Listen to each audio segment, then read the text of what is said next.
Welcome back, my beautiful students, to this week's Extra Credit. I am your grounded Professor Ricky. I haven't moved from the seat, it feels like, all day. I've been a workaholic, and work has beaten me down today. So I decided to take a nice break for class and watch Tower of God, episode 11.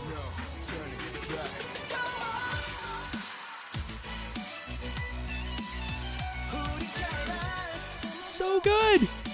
We start with basically Bomb, like we saw in the last episode at the end, sitting right in front of his donor, his Shinzu donor. This person, or thing rather, seems to be the person he also has to ask if he's allowed to take this special test and allow Rachel to pass on into climbing the tower with him. It seems to boil down to a single question that is alluded to throughout this entire episode. What is your desire? And this makes sense from what we've seen with irregulars, because if you notice, all the regulars were chosen by the navigator. So I imagine that they don't really necessarily need their motives questioned. This test is only allowed for irregulars, or at least the ability to ask the administrator about it. Again, this seems to all allude back to the singular point that irregulars got into the towers on their own. They are the anomalies, both in their presence and in their purpose, because we don't really know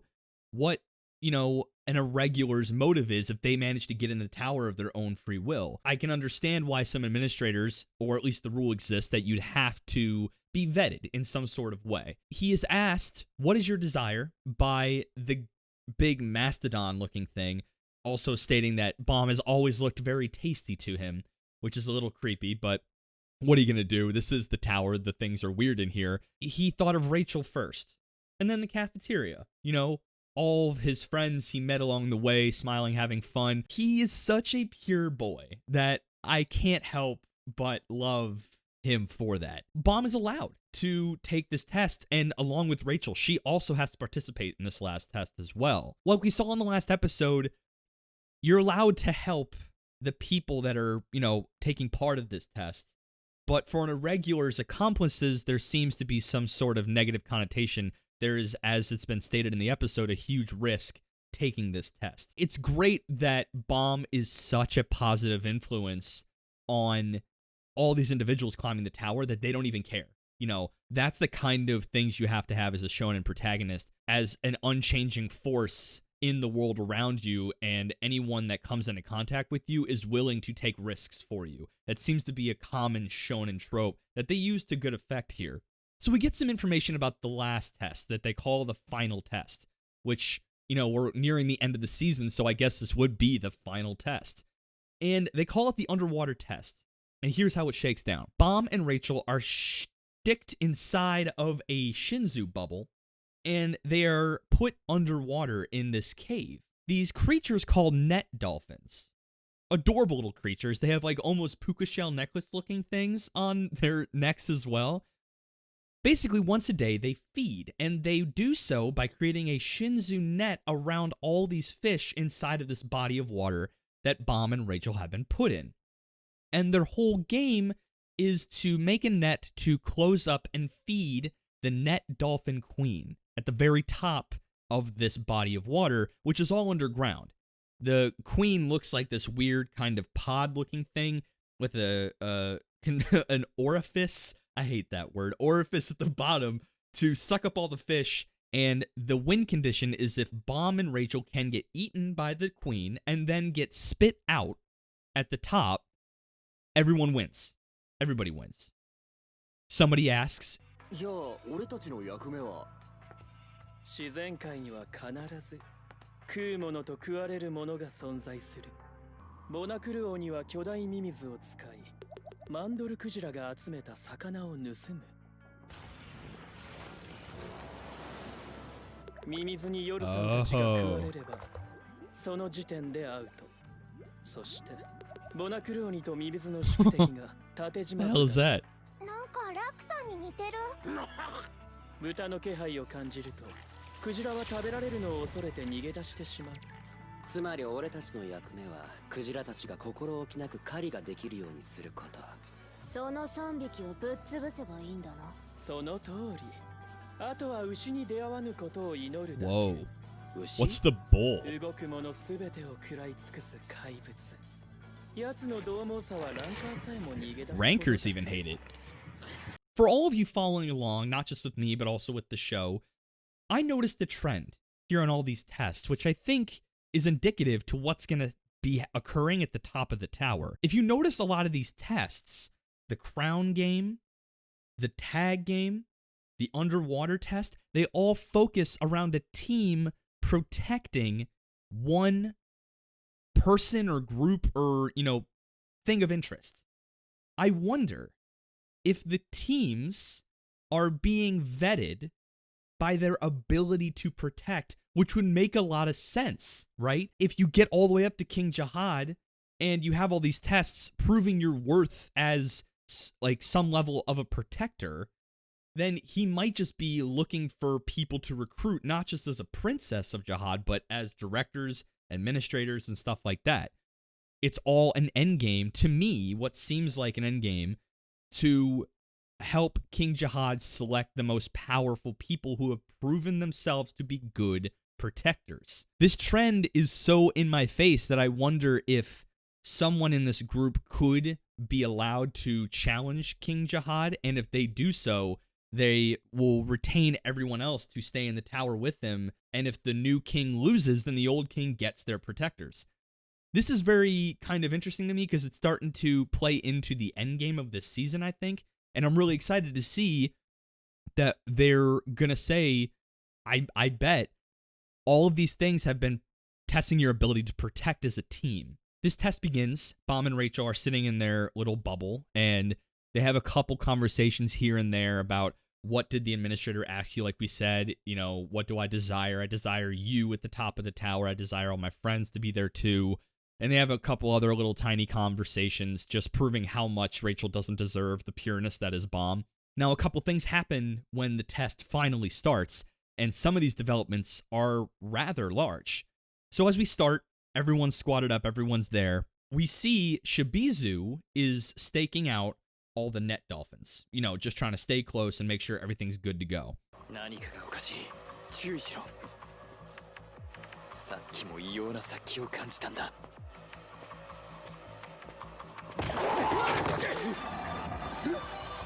Oh, it's the bull.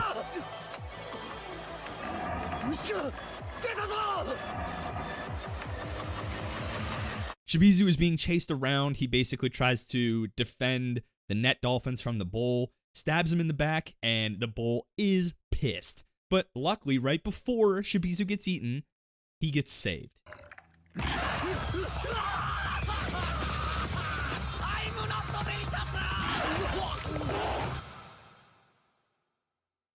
What? Ooh. All right, a knock.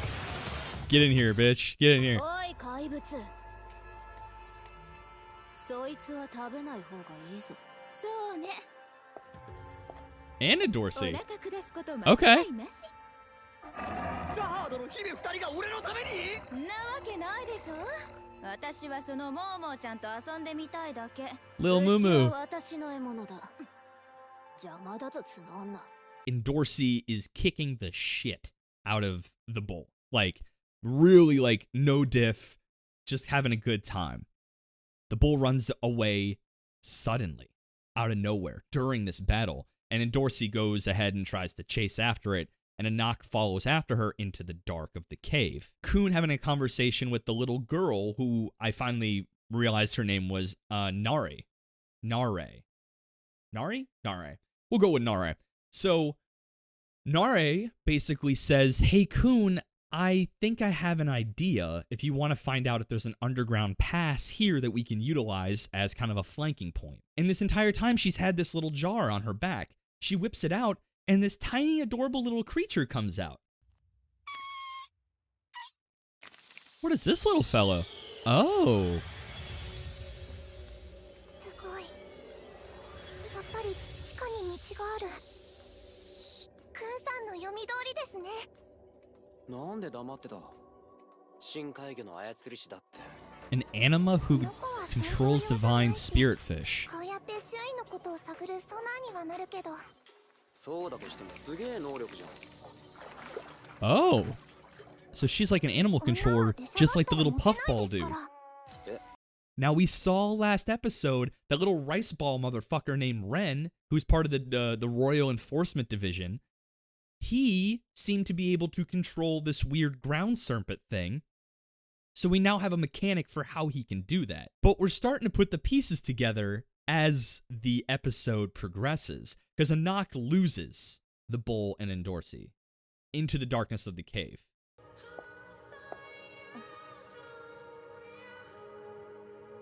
Uh-oh.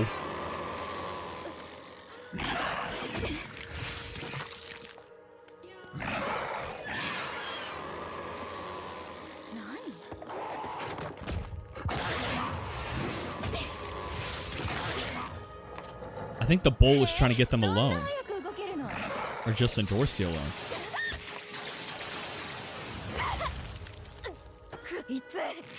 Oh.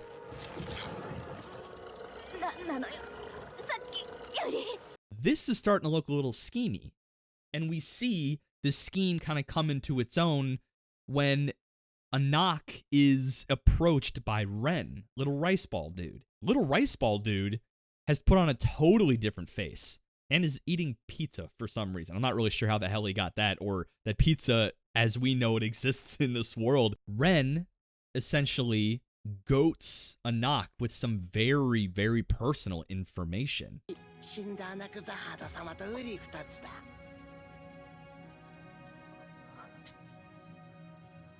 Wait, what does he know?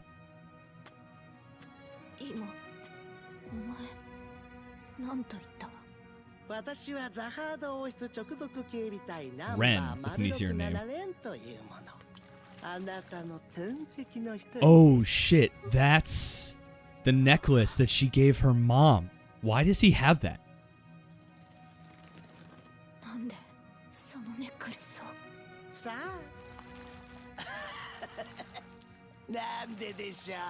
Why does he have that? It's starting to make a little bit of sense about his role in all this.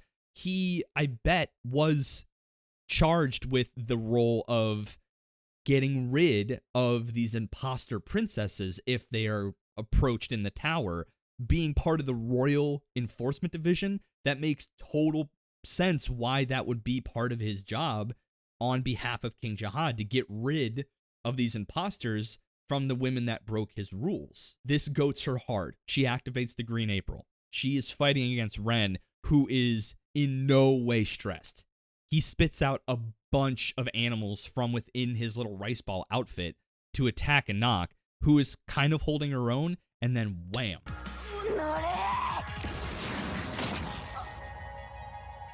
What?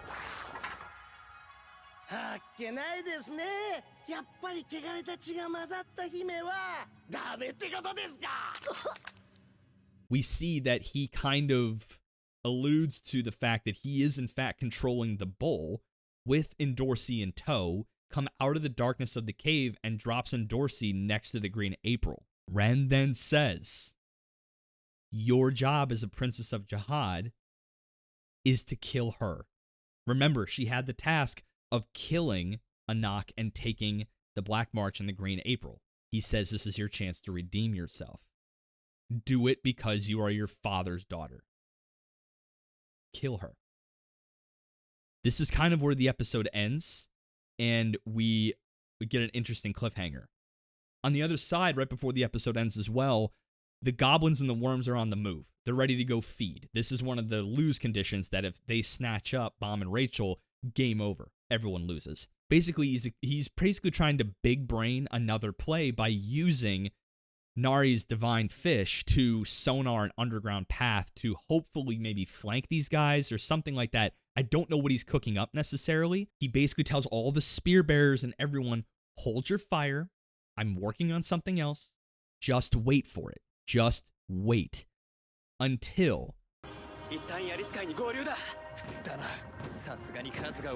Uh-oh.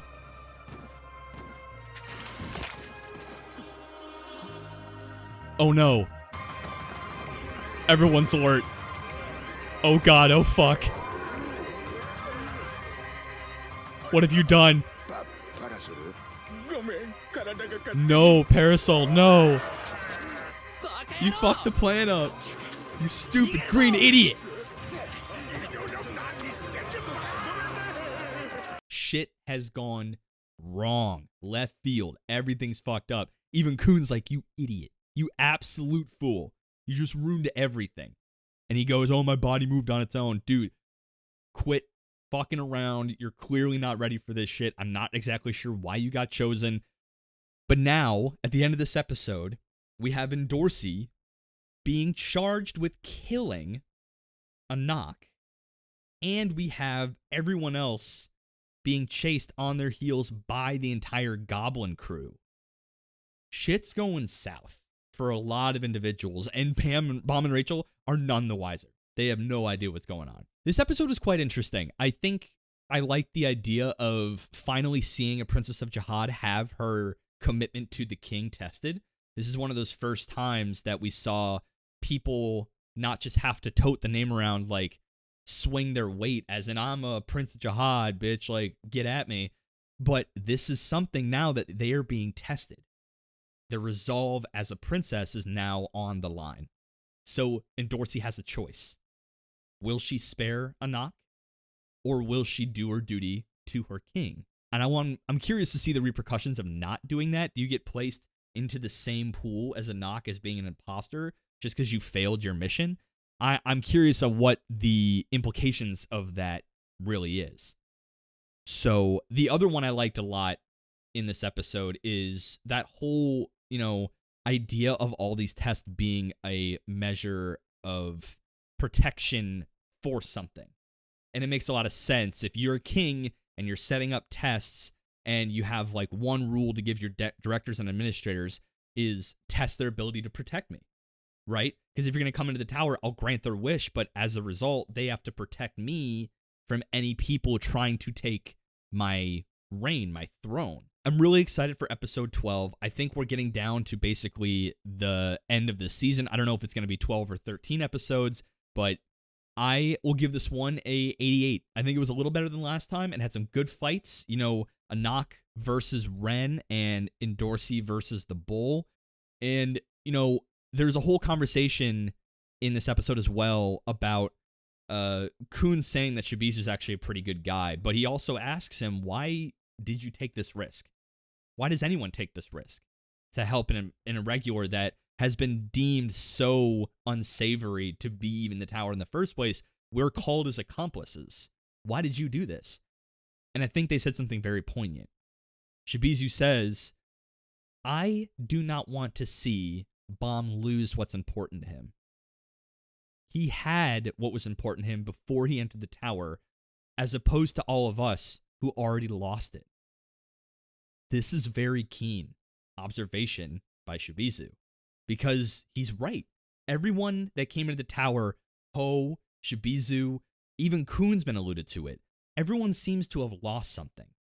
And I wonder what the top of the tower could do to rectify that loss. But where Bomb is irregular, not just in title and entry to the tower, he's irregular to everyone because he still has what he cherishes. And everyone recognizes the pain of those losses. They don't want to see this guy who is this brimming well of positivity and purity be tainted internally by the idea of that loss. They want to protect Bomb vicariously to feel like they could protect what they lost. I guess this is the first time we've really seen someone spill out why Bomb is so attractive as a friend, as a partner, as a teammate to all of these other individuals, because they see that gleam in his eyes of someone who has yet to see true loss, which kind of scares me, because this is alluding in my mind that Bomb is going to experience some loss. The storytelling bell going off in my head telling me, what is Bomb going to do with all that positivity in the face of true loss? And I'm excited to see where the story goes from there. I don't want to see it happen to my boy Bomb, but I think it'd be make for a really compelling story and a really nice way to end a season with Bomb finally understanding true loss like everyone else around him. If you want to watch with your ears and your eyes, hey, YouTube gang, again, the hair is just a whole mess today, but if you want to listen with just your ears and not your eyes, go to Apple, Spotify, Google, Stitcher, Podcast, or anywhere else you get your podcast fix. Please leave a review on Apple Podcasts. It helps us pop up to anyone else who's already interested in anime podcasts or things of that nature. If you want to go see some interesting new visual content, check us out on Instagram at weebology.podcast. We got memes on news whenever we remember to get them out.